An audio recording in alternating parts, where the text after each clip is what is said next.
Right, Shalom. I want to give all praises, honor, and glory to Yahweh, Ba'ashem Yahushua, Ba'ashem Rekar HaKadosh, double honors to apostles of GMS, and a sincere Shalom to the brothers out here pushing the truth and sincerity. And I'm pretty much going to go into the topic about pretty much Esau, but also going into our people a little bit.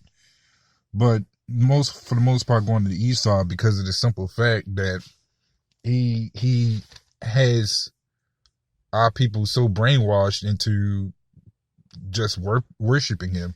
Even when it comes to these other small cants who want to worry about views and women and all that, it's basically going back to Esau, because that's what got our people into that mess. Like, social media is a big thing for our people, and Esau uses social media to warp our people's minds.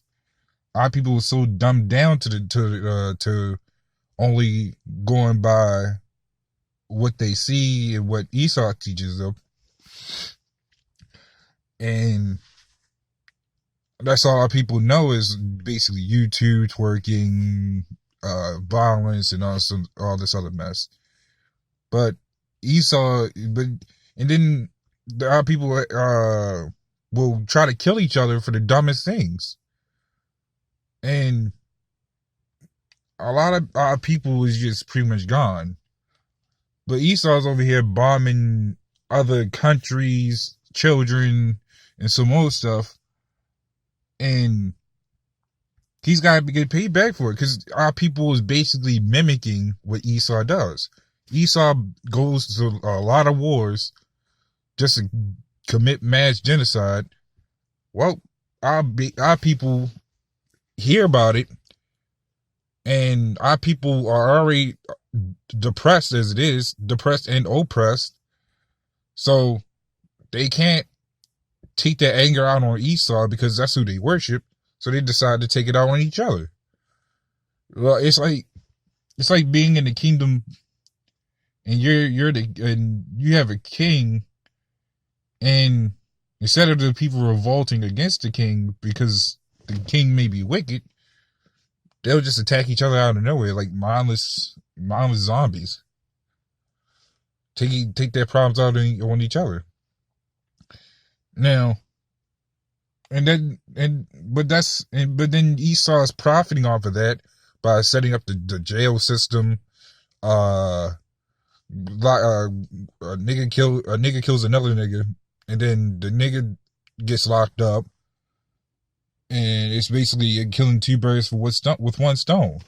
So you got one guy dead and the other one to jail.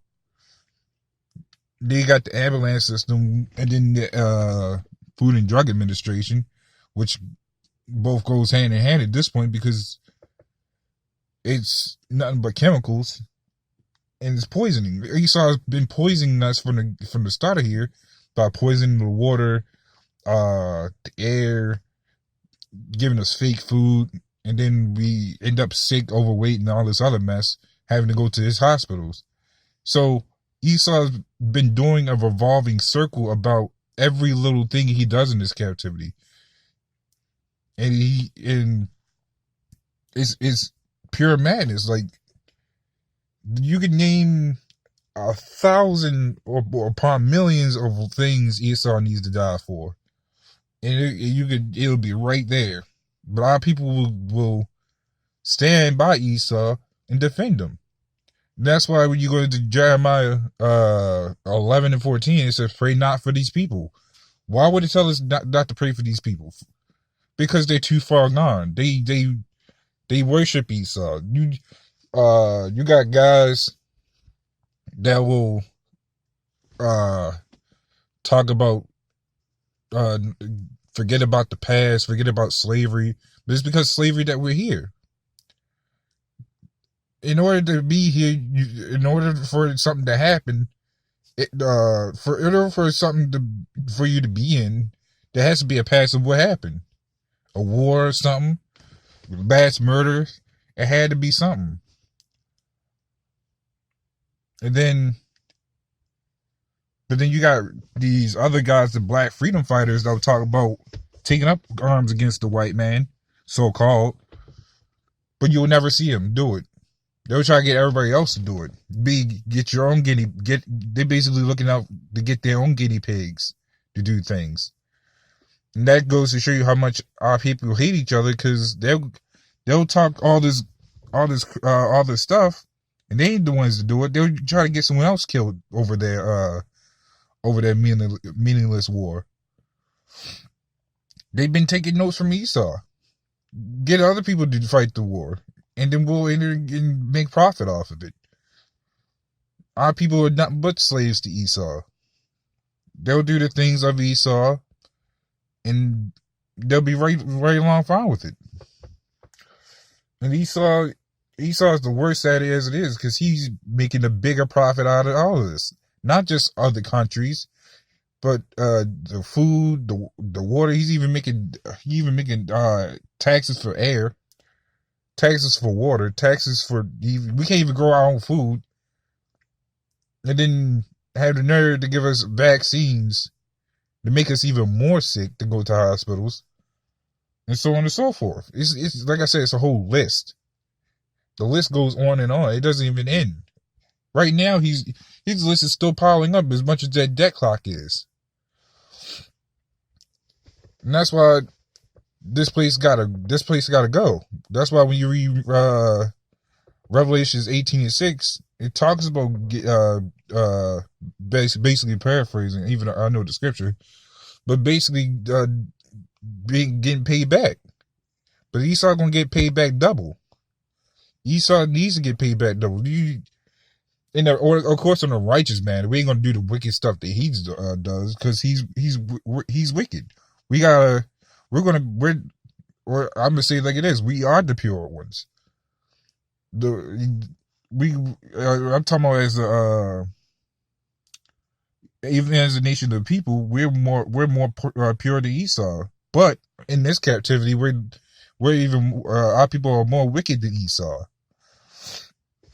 Because Esau will hide his wickedness, but our people won't. They'll take it to the next level.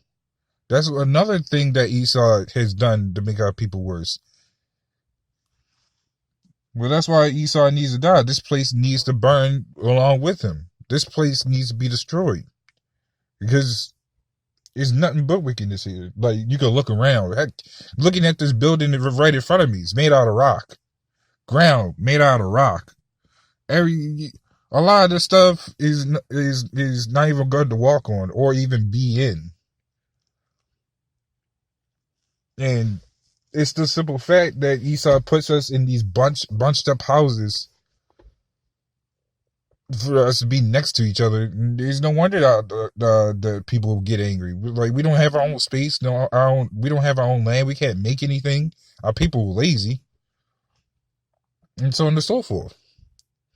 We can't come in the kingdom like this. We don't even know what space is, even in the kingdom.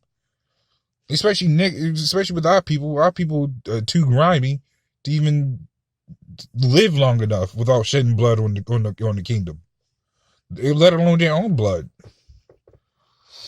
So our people are actually really filthy right now. All of us is really filthy. We can't inherit the kingdom. We can't even walk into the kingdom without dropping dead. And that's why the Lord is going to give us new bodies, so we could be able to to withstand that type of thing. To be able to even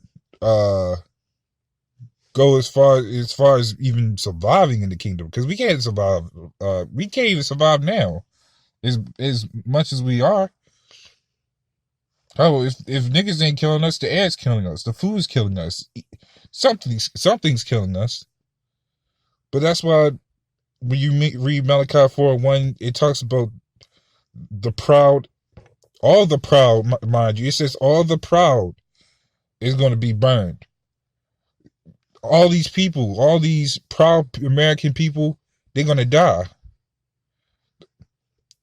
And then this place along with it is going to be burnt to ashes. So it's not going to be any wonder how all these missiles are going to just drop down and just scorch this entire place. I mean, look at all this. It's nothing but sheetrock, nothing but rock in general. That you got weaves, that'll combust. You got the ground itself, or any all this rock, brick and mortar. It's gonna pass through all of this. It's just gonna be like a igniting igniting flamethrower, really. Just spreads constantly.